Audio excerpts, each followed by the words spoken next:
So we saw something really, really cool at 49ers practice yesterday. And Brandon Aiyuk watched all of it. And if and when he's back, and it's definitely trending toward him being back, re-signed with the 49ers. Got some details on that for you. We're going to go through all of those. But if and when he is back on the practice field, he's going to be part of this. He's going to be part of Pur-dog.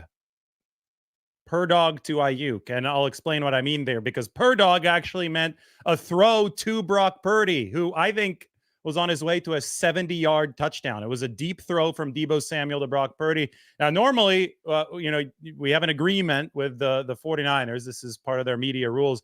You can't talk about trick plays, but unless they actually talk about the trick plays themselves in public. So yesterday, Brock Purdy did just that after the 49ers ran the play that they call Pur-dog.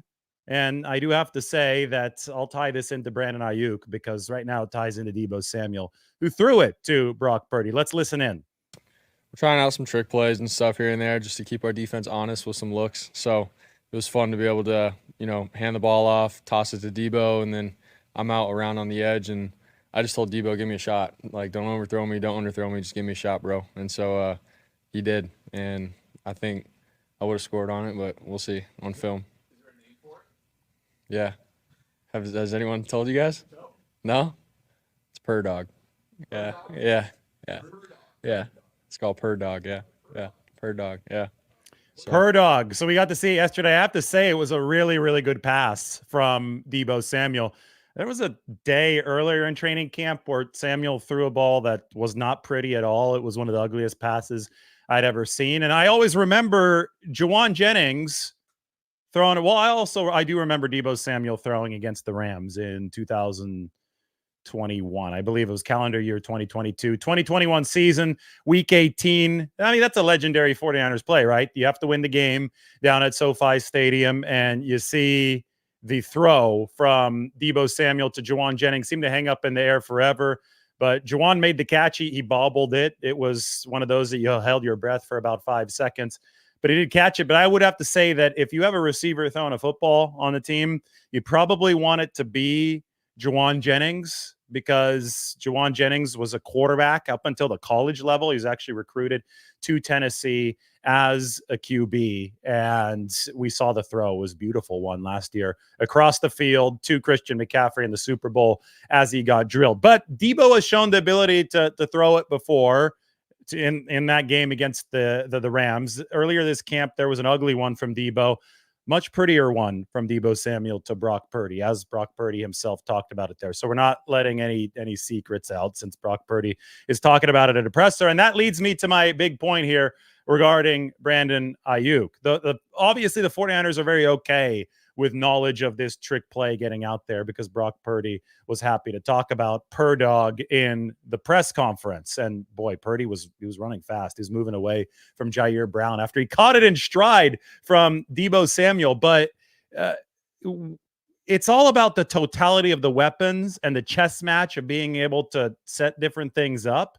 And I think that's the beauty of the messaging of this play being out there. The 49ers already have a lot of guys that opposing defensive coordinators have to account for. So, and that's even without Brandon Aiyuk out on the football field. But assuming that Brandon Aiyuk is back in the fold at some point soon, then it's Aiyuk, who's the favorite target of Brock Purdy. It's Deebo Samuel, who's a complete bulldozer. It's George Kittle, who delivered a 1,000-yard season, even though he was hurt for about half of it last year.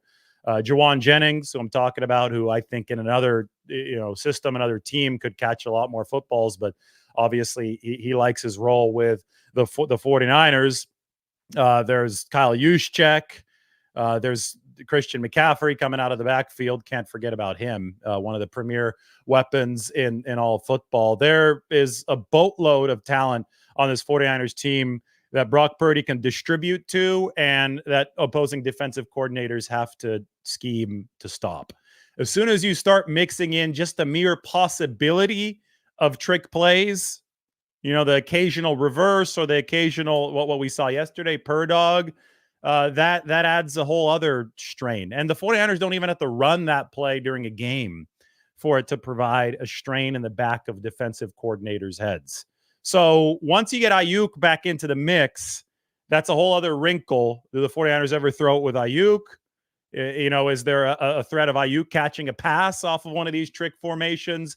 I mean, you could go on and on with the permutations and the possibilities behind this.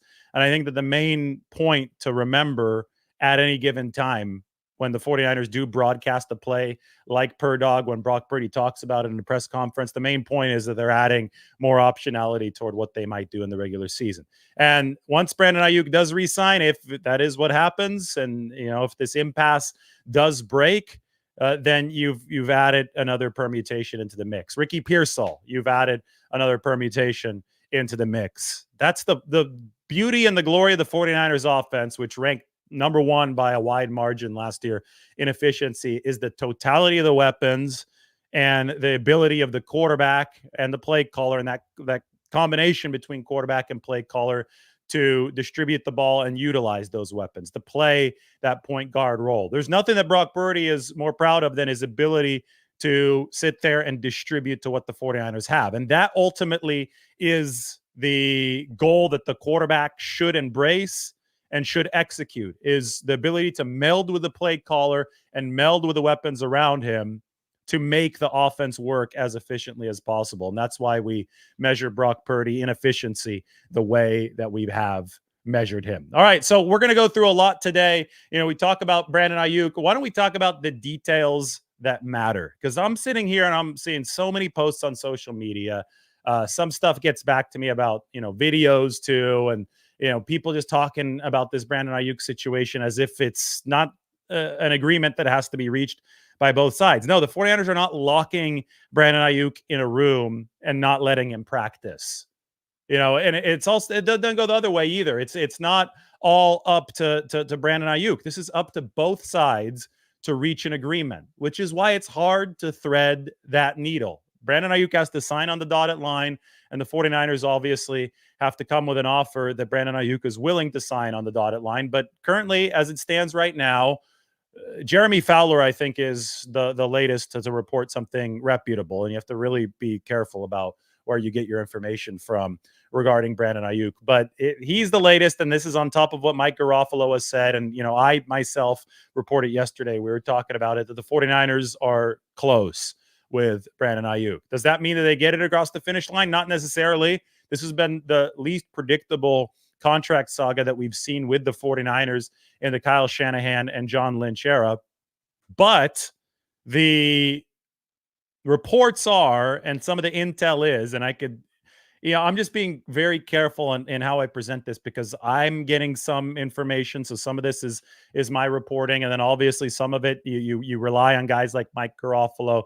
You rely on guys like Jeremy Fowler because they have their own sources and they're getting their own information. But I could meld it together and I could tell you who's reputable and who's not.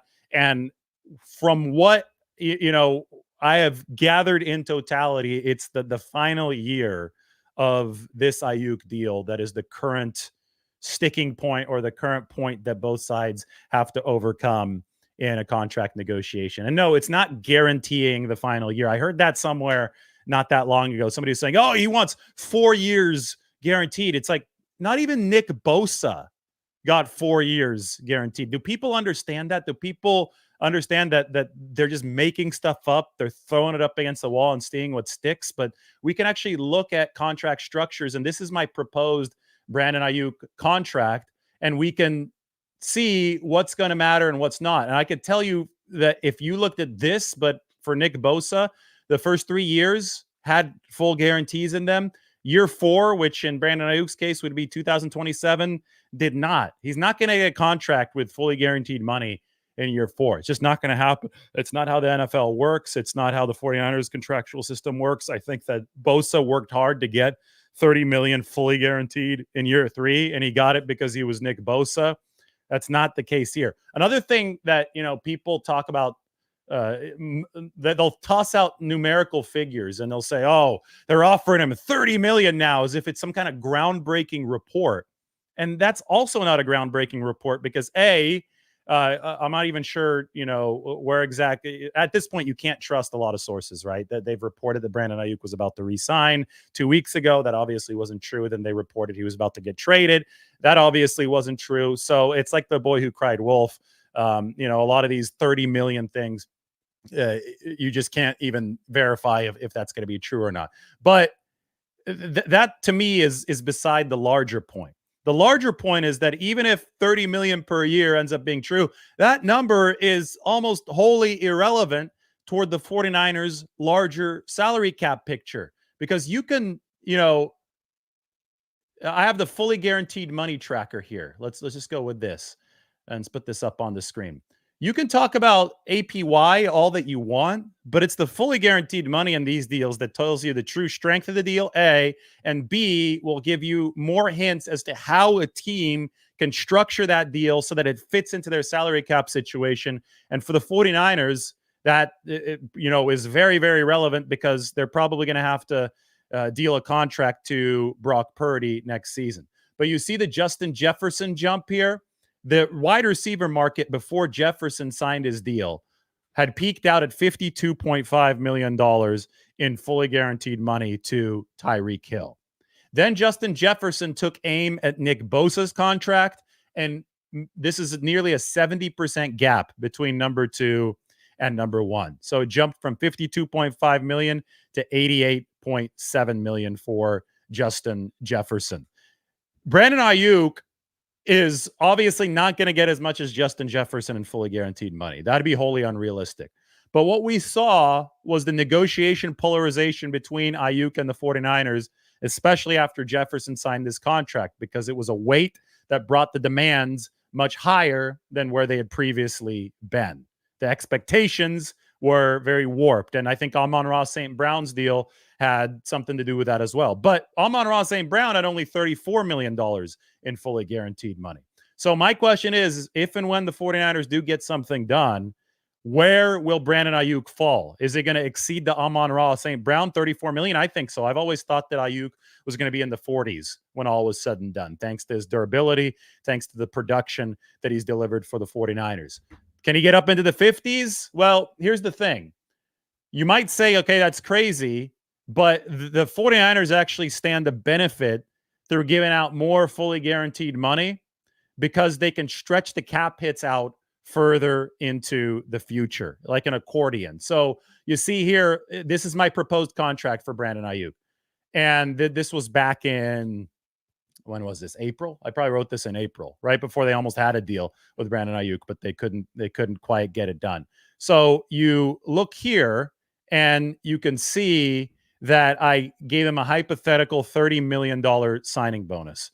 Only $6 million of that signing bonus hits in each subsequent season. You could stretch it out for cap purposes for up to 5 years. Then I gave Brandon Aiyuk a hypothetical $20 million fully guaranteed option bonus that wouldn't kick in until 2025. So you could stretch out the cap damage into future years. And that would hit $4 million per year through a void year in 2029. There could be a couple sticking points right now for Brandon Aiyuk. He could want a shorter deal. He could want a 3-year deal. And the 49ers are like, okay, no, we only want to give you a 4-year extension, not a 3-year extension, because he's going to want, in theory, he's going to want free agency and the chance to get paid a third contract sooner, right? There could also be demands for a bigger signing bonus, and there could also be quabbles about this option bonus structure, because these option bonuses can be fully guaranteed, or they can be partially guaranteed, or they could be trigger guaranteed. Okay, so here in my theoretical contract for Brandon Aiyuk, I have a fully guaranteed $20 million option bonus that kicks in 2025. And the language in this hypothetical contract would guarantee that option bonus kicking in 2025, so it could prorate against the cap. But there could also be option bonuses later on that are only partially guaranteed, and that amount prorates against the cap. But the rest of it is not guaranteed unless Brandon Aiyuk is on the roster or unless something else happens at that time. That's what a lot of these quabbles can be about. They can be about very, very complex things. And when people just come on and say, oh, they've offered him $30 million, I can't believe that it took so long for them to get to this point. They're not understanding the nuances of these contracts. And again, I'll put it up one more time. The nuances of these contracts are, it's something you need a spreadsheet, and you need, I don't have a finance degree, but you do need some level of studying this stuff to be able to explain it. And I can guarantee you that I'm simplifying it now just for the purposes of this show. But it's not as simple as, oh, let's up it from 26 to 30 million and call it a day. In fact, I would say this, and I'm going to play a little bit of a video here for you right now. This is what I recorded at Golden Hour last night. I don't want to repeat myself, so I'll play it right now. But this is the kind of stuff that you should be paying attention to, and you should brace yourself for if and when this deal is signed, because there are going to be so many simplistic bad takes about the actual nature of the contract and how it fits with what the 49ers are doing. And it's going to actually take a little bit of time to figure out what's correct about this contract, because we're going to need the full details. Anyway, here we go. So I've got some advice for if and when Brandon Aiyuk re-signs with the 49ers. By the way, Golden Hour, I think that's fitting for 49ers talk, here from Ina Coolbrith Park at the top of Russian Hill. Just got some Turkish coffee ice cream from Swenson's. But if and when Brandon Aiyuk does resign, do not overreact to the initial numbers. That is the most common mistake that people make when they're trying to evaluate contracts. Most often, we're going to have agents releasing the first information. So they're going to want to make sure that the contract sounds as big as possible. So they'll put out a high average per year and they'll put out high total guarantees. But it's more about the full guarantees and the cash flow in the first 3 years of this contract. This is really important this time because the 49ers are in a position where they have to get this one right, a win-win that fits within their cap situation and keeps them financially sustainable. They lost the Nick Bosa negotiation last year. They've got the Brock Purdy negotiation next year. If you don't want to hit cap hell, if you don't want to have to blow up the roster or have to cut guys that you don't want to cut to fit Brock Purdy next season, this Brandon Aiyuk deal has to be structured in a way that fits into the larger piece of what the 49ers are doing. I call it financial Tetris. So my advice is, if and when this happens, be sure that you wait a little bit before you overreact. Be sure that you wait until, I'll report it when the money comes out a little bit later. Fully guaranteed money structure. Mark my words, my projection is that Brandon Aiyuk's cap hit $14.1 million this year. I think the 49ers can actually lower it to about $8 million this year, based on the contract structure they've been using. And what they're going to do is you take a signing bonus, fully guaranteed money, and that money against the cap can actually be prorated, stretched out over 5 years. And then you could take guaranteed option bonuses that kick in the year later, and those can stretch out for up to 5 years. You can add void years to the deal to make that happen. It's all complicated finances. That, by the way, behind me, illuminated in sunlight, it's the financial district. You could see the Transamerica Pyramid. I think they're coming up with a rooftop bar back on top of the Transamerica Pyramid right now. New owner for the building. Maybe we'll have to do a lunch with Lombardi from there. 49ers report from there. But anyway, they crunch all those numbers back there, and the 49ers are going to try to make it work. And I think they actually can make it work in good fashion with Brandon Aiyuk. So do not overreact to those initial numbers. That is my biggest advice right now as we're waiting for a deal to happen between San Francisco and Brandon Aiyuk. That is indeed my biggest advice. How about Golden Hour last night, by the way? Ina Coolbrith Park, highly recommended. And then, of course, you're going to get a look at the Turkish coffee ice cream. That's from Swenson's, a few blocks away. All highly recommended. Old school place. And when I take the driverless cars, we go right by there. Deebo Samuel came on Kay Adams' show. Make sure you check it out, Up and Adams. They gave us permission to use this clip. Here's what Deebo had to say about this whole Aiyuk situation. Worried about this team not being able to win the Super Bowl without Brandon Aiyuk? Are you? Am I worried?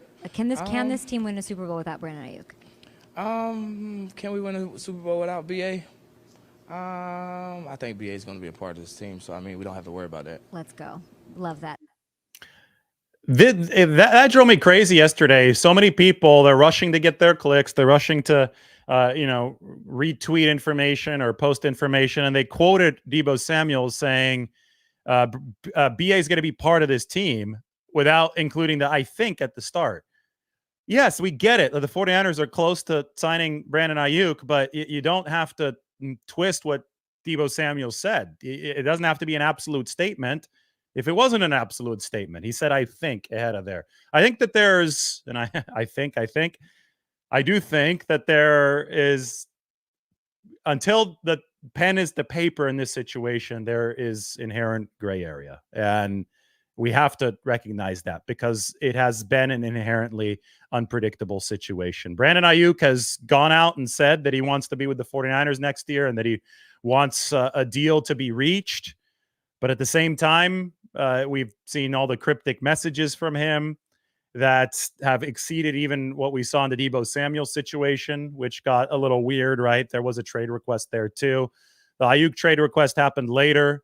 It seemed like more of a last gasp effort from Brandon Aiyuk, especially since a lot of his other behavior, including the actual messaging that he wants to stay with the 49ers and including some of the actions that we've seen from him. I mean, he's standing on the sideline watching practice intently as if he wants to be part of it. All of that has combined to make Brandon Aiyuk seem like not the best negotiator here, right? He's giving off these mixed messages. He's not really scaring the team into thinking that he's not going to be around. I think the proper way to do this is the way that Nick Bosa did. You just completely disappear. Then the team starts freaking out. Then you're probably more likely to get what you want. Deebo Samuel was so important to the team, still is, but he was like the central weapon entering that 2022 season after the 2021 All-Pro year. And he requested the trade and then essentially went ghost on the 49ers. And they finally figured something out at the very start of training camp. We didn't see as much into the George Kittle and the Fred Warner negotiations in the years before that. I think Warner seems to have gone the most smoothly out of all of them. He signed before training camp. Kittle, that was in 2020. It was a little bit different. Training camp was pushed back. But when we heard about the details later on, that one got contentious behind the scenes. And again, Kittle did not negotiate it through the media. So I think, and he ended up being the highest paid tight end of all time. So I think that it's been funky and it's been unpredictable with Brandon Aiyuk because of this partial negotiation through the media, because of a hold in as opposed to a hold out, which we saw from Nick Bosa, because of some, I think, acknowledgement from the 49ers side. I think it was John Lynch the other day. He acknowledged that things, emotions sometimes do take over in these situations. But ultimately, I don't think that a decision has been made based on emotion, which is the biggest danger. And I called that the biggest danger a couple weeks ago when the trade rumors were at full blast. I said, the one thing the 49ers and Aiyuk need to make sure of is that they do not make an impulsive decision based on their emotion. And I think that comes back to John Lynch. I think he's the guardrail in that building. I think that he's the CEO type in that building that has made sure that things stay steady from an emotional standpoint. We have a breakfast burrito recommendation today. The reason that I came a little bit late today was because I was out getting food. And this is where the food was. The breakfast burrito recommendation is Breakfast Little. It's on 22nd Street in the Mission. One of the best breakfast burritos in the city. It might be the best. I got the OG. It's called, they have 3 different types. They got great names. They have the OG, forgot the other 2, but they're solid. And then just look at the amount of avocado that they put on this. I know that's going to be polarizing for those of you not from California, but Breakfast Little is your breakfast burrito recommendation. 22nd Street in the Mission. It was really, really good. So we got, what do we get? Both Swenson's ice cream and Breakfast Little on the very same show. Also yesterday, as we go through the 49ers news of the day, Fred Warner on Brock Purdy's camp interceptions and the ridiculousness of those interceptions being some kind of sticking point for people when they're trying to evaluate somebody who was literally an MVP finalist when games actually mattered. Take on the interceptions, Brock Purdy, all of that. Yeah, Brock Purdy from day one. I've been a Brock Purdy fan, and I always will be. I think he's one of the best in the league, and soon he will be the best, undisputed, right? But, practice, I'm not about to talk about no practice. I mean, right. If people want to make something out of practice with interceptions and all that other stuff, listen, you obviously have never been in the NFL if you're out there writing stories about interceptions in practice. But like Deebo mentioned, he's going against one of the best defenses in the league. You know what I'm saying? So, hey, it's all good. We're not worried about that. Yeah, this is from a coach yesterday. He texts me right after that, and I'll read this to you. This is from an actual coach. I love Fred Warner's comment about interceptions in practice. People are beyond stupid to draw conclusions from picks at practice. There's countless variables at play. Installing new plays, timing with wide receivers, and a lot of just testing out certain throws and matchups that you otherwise wouldn't attempt. So anytime somebody's talking about interceptions in practice as if there's some kind of knock on a quarterback, they are broadcasting that they do not know what they're watching, that they're amateurs in terms of analyzing professional football. When you got actual coaches saying that stuff, then it's like, okay, maybe you should step back and humble yourself a little bit and just learn how the game's going. It's all over the place on the internet. Like, you see like 52 videos and 150 tweets after every practice, talking about is Brock Purdy okay this year? He's throwing these picks and, this is not going to work. And it's patently ridiculous. And I'm glad that Fred Warner stepped up and just said that anybody who is putting this in their articles without the appropriate context, of course, you talk about the interceptions because you want to talk about the plays that Deommodore Lenoir is making. But if you're not viewing practice for what it is, an experimentation ground leading into the regular season for, in this case, Brock Purdy, an MVP finalist, if you're not giving him that respect and you're not viewing practice within that context, you probably do need to step back and realize that you've never, not only have you not played in the NFL, as Fred Warner said, but you probably don't have any actual connections and, discussion within the 49ers building or an NFL building that would give you the insight to avoid a terrible take like that. Anyway, that was Warner yesterday. Kay Adams swung through practice. A lot of good interviews up on her channel or up on her Twitter. You can go check that out. I thought that, Deebo was good. There was Fred Warner, Brock Purdy talked to us, talked to the media. I mean, talking about Pur-dog was really cool. Pur-dog, we'll see if the 49ers run it at some point this season. They may not, but it's on tape now. And even if opponents don't see that tape, well, word of Pur-dog is out because Brock Purdy himself talked about it in the press conference yesterday. The Aiyuk details that matter are fully guaranteed money and the 49ers cap load, the cap impact from season to season. Okay, so I'm going to show this one more time, and I talked about this in the Golden Hour video that I just played. If they can lower his cap hit from $14 million to $8 million this year, and then keep the cap hits at about $12 million in 25 and 26, yes, they will have enough money to reward Brock Purdy with a mega deal while not blowing up the team. They may even be able to keep Deebo Samuel. That is going to determine whether or not this deal for the 49ers is a win. Everybody knows that Brandon Aiyuk is a really good player that fits really well into the 49ers system. That's indisputable. What matters, though, is the price point that they could get him at. And price point is not a simple number like $30 million per year. Price point is where they can keep the cap hits and where the fully guaranteed money is. And those two things are very, very related. So my calculations, as you can see here, by stretching out signing bonus money, and it's not your money, this is Jed York's money, but by stretching this out, they can lower the cap hit from $14 million to $8 million in that first year. Will they do it?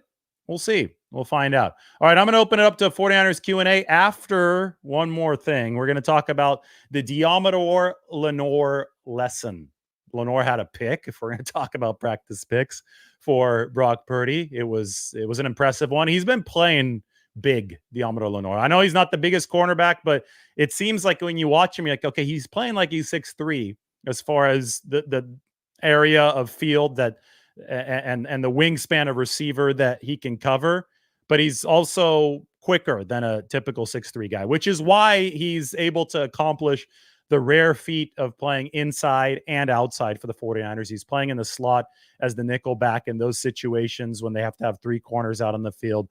And he's playing outside cornerback in base situations. And the way that Deommodore Lenoir is able to do that is because he actually has the smaller, the 5'10", 5'11" frame that allows for the short area quickness of the slot, but he's able to physically deliver as a much bigger cornerback just with his attitude. I think he's got a nice big long wingspan too, long arms. So he's got good attitude, long arms, and he's just tenacious, and that's part of his attitude, right?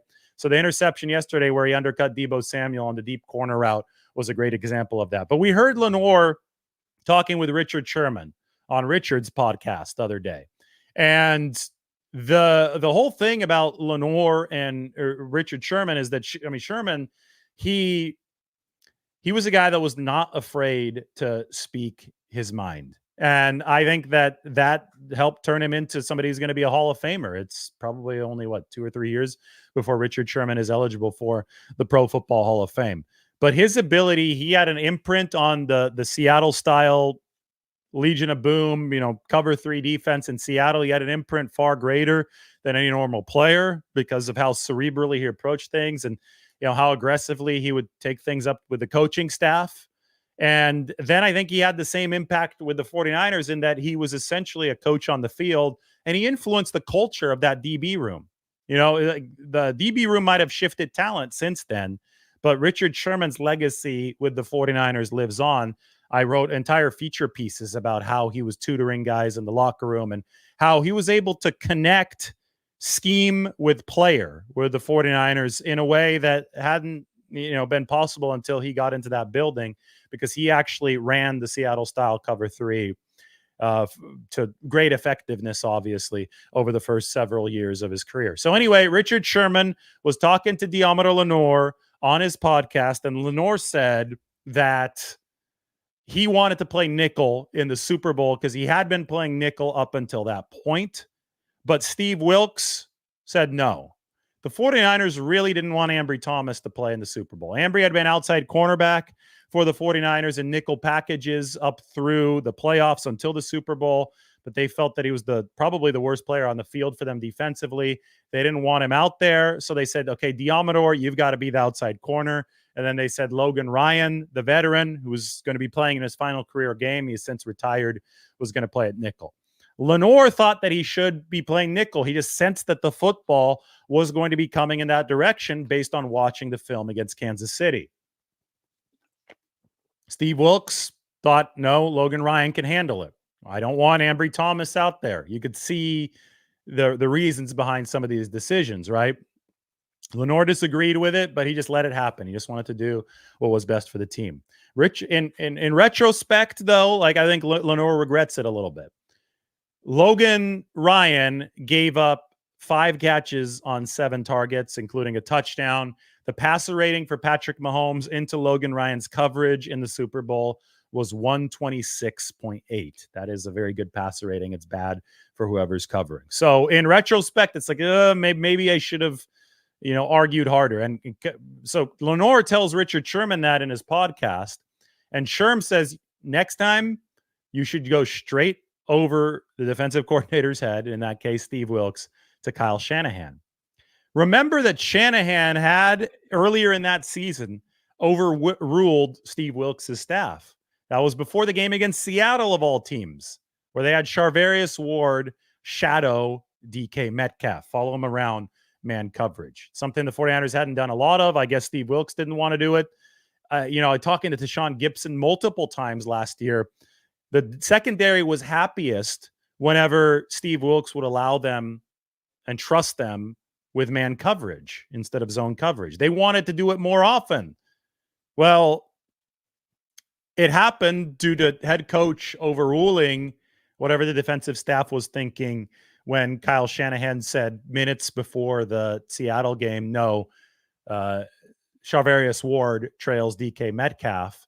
So there's an example of the head coach laying down the law, but it didn't happen in the Super Bowl, and Richard Sherman thought that Deommodore Lenoir should speak up.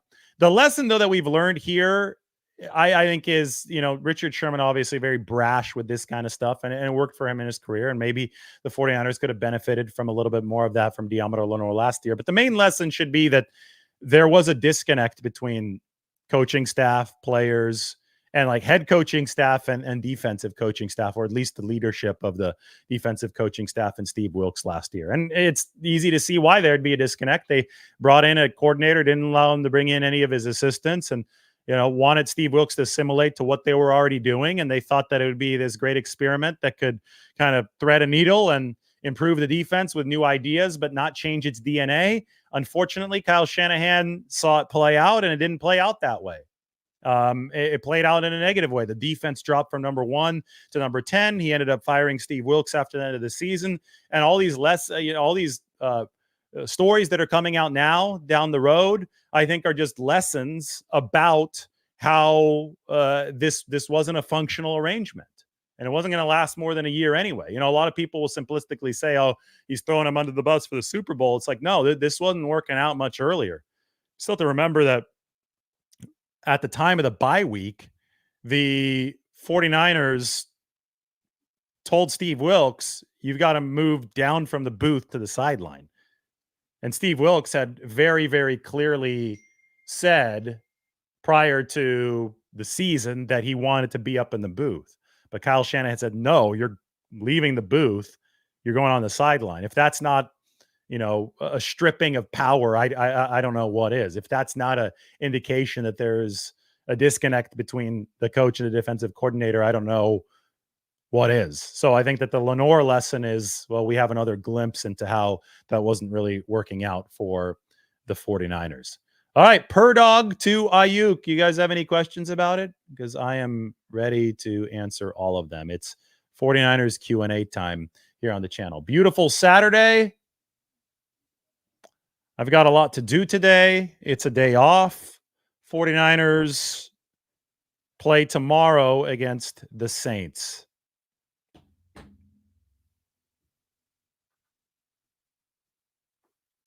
Steve says, based on reports, he wouldn't be surprised if Pooney starts. I mean, he's been taking all the first team reps, so I definitely wouldn't be surprised if he starts.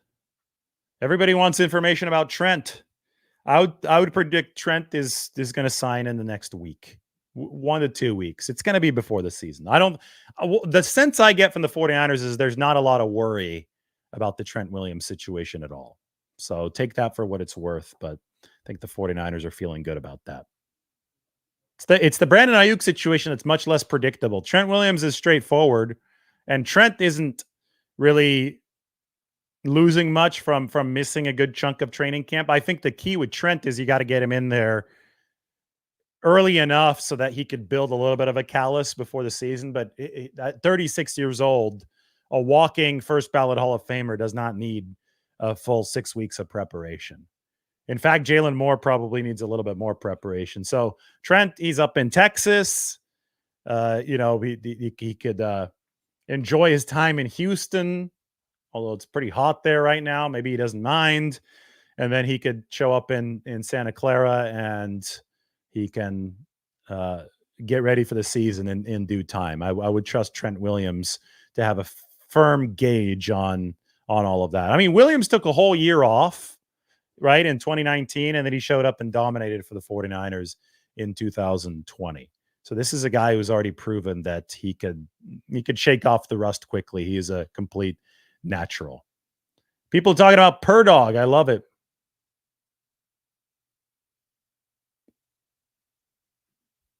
Nigel Crane, Pur-dog starting. Yeah, he's going to be starting. For that he's probably, in all likelihood, will play a couple series in the game. Today, the 49ers have their rookie show. It's like a little rookie talent show. They do it the night before the second preseason game. Purdy supposedly imitated Jawan Jennings 2 years ago in his talent show, and it was not a popular show. Kyle Shanahan was actually upset that, the rookies have to do a better job. So what I'm going to do is I'm going to give them the night off before. They canceled walkthrough yesterday so they could actually prepare for this show, so they don't disappoint me like Brock Purdy did 2 years ago.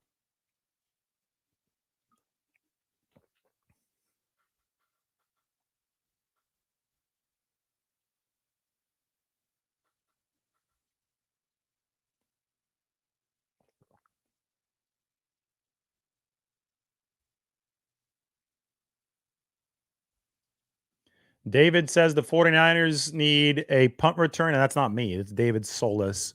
Need a punt returner and a kick returner. They can't ride Deebo. What do you think? Why can't they use Deebo on kick returns? They use Deebo to bowl over people on normal plays. And the kick return, Kyle Juszczyk said it the best. He thinks that the kick return is kind of like an outside zone running play. If you're going to run Deebo Samuel on an outside zone running play, why can't you run him on the kick return? There's a lot less headway that guys are building up now. So, yeah, I think Deebo could definitely be a kick returner. I think we've seen the 49ers work with him in practice a little bit there, and we'll see what they end up doing. But I don't see a compelling reason not to use Deebo Samuel on a play that could have a high upside. Punt returner, yeah. I mean, the 49ers, they lost Ray McCloud. They definitely need a punt returner. You're not going to use Deebo Samuel there. I think the top guys auditioning for that are going to be somebody like Trent Taylor, somebody like Ricky Pearsall, maybe Jacob Cowing.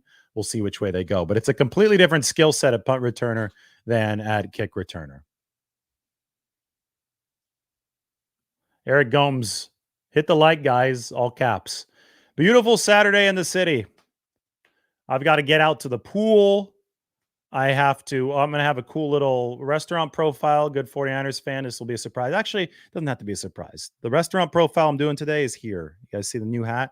Sam's East. So Sam's Burgers, but Sam's East is next door. Middle Eastern food next door, shawarma, all that good stuff. And they got a beautiful mural. And as you know, I was in Istanbul not too long ago. And I went to the best kebab place in Istanbul, allegedly. Anthony Bourdain liked it. Anthony Bourdain also liked Sam's, and now they got a spot, Sam's East, next door, that serves a nice, good shawarma wrap. So that is the location for Lunch with Lombardi today.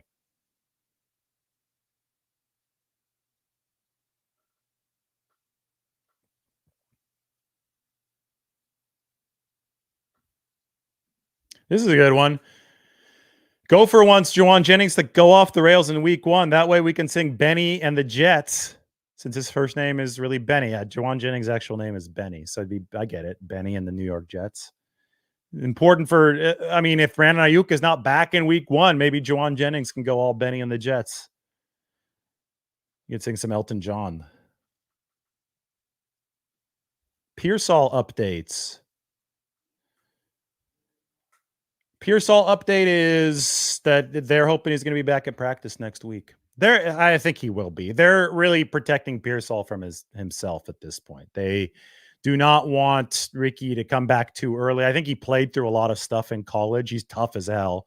So they want to make sure he's fully healthy, clean slate to begin his NFL career. You know, one guy that was hurt a lot his rookie year, and it's kind of lingered, I think, a lot of this stuff throughout his entire career, is Elijah Mitchell. So you want to make sure that the guy, and they needed Mitchell by necessity to fight through that stuff in 2021. You don't need Pearsall to fight through anything. You've got this embarrassment of riches at wide receiver, especially if and when Brandon Aiyuk resigns. So I think they're taking their time to make sure that shoulder is right for Ricky Pearsall. Cowing has been really good. What are you talking about? Triple Crown winner says, I had really high hopes for Cowing. I thought he could be this year's Tank Dell, but it's been a quiet offseason. Jacob Cowing, he's been taking jet sweeps. He made a nice catch climbing the ladder yesterday. He's been out for a while with a hamstring, but ever since coming back, the most explosive receiver out of this draft in the first 5 yards. Remember, he hit 15 miles an hour in the first 5-yard split.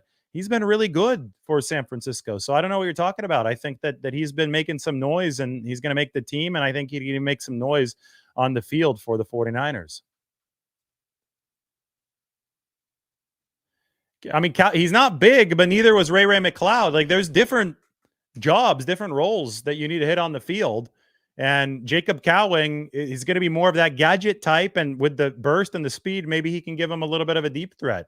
Maybe he could be a good punt returner. Like, the smaller you are, the better chance you have to be quick in short areas. And some jobs require short area quickness more than others. Inside receiver and then punt returner for sure.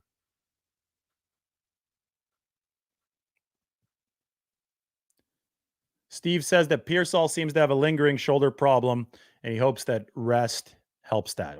That's the hope for the 49ers. And I think that they're confident that they can get everything right. You don't have these guys in your building until they're drafted, and then really until training camp. And that's when you could apply some of your treatment methods, and you can get some of these pre-existing conditions under control.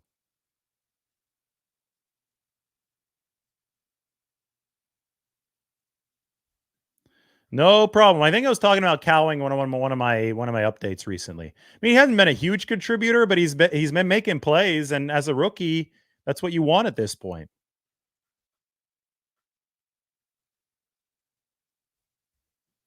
Mike asks, will Purdy get one series tomorrow? I think, yeah, if the one series goes well, if it's a nice long drive, I think we saw that last year. I think it was a nice long drive, and then they just yanked him after that. Then, yeah, he'll get one. If it's a 3 and out, then he'll probably get 2. It's more about the amount of plays that he gets. So I think last year they were looking at about 10 plays for Brock Purdy in his first appearance. And if I remember correctly, it was like an 11 or 12 play drive, and then they pulled him. So then that was it. There wasn't going to be a second drive. But if you're looking for 10 plays and he goes 3 and out, or they're just 5 in the first drive, then you bring him out there for a second one.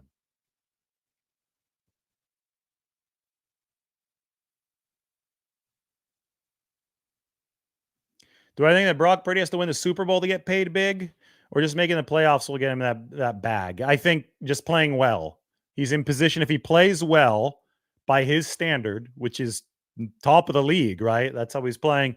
Then he's in really good position to secure that top QB money next year.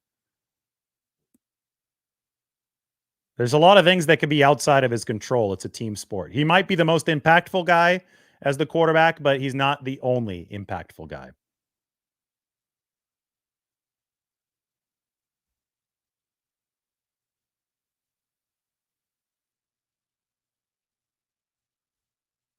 Christian McCaffrey, I think he'll be back probably next week as well. He's already been running routes off on the side. It looks like the workouts are intense and heavy for Christian McCaffrey. All right, guys, we got a busy day today. I've got to get going. I'm picking up a cool hoodie that I got. I can't let you guys know where I'm getting it from, but somebody is giving me a hoodie today, and I'll be representing it very, very soon. Everybody take care. Thanks for watching. This has been the Pur-dog Show. Talking about Pur-dog, talking about Brandon Aiyuk, talking about the numbers that matter. Everybody stay tuned because big news might be coming soon. We'll see. Bye.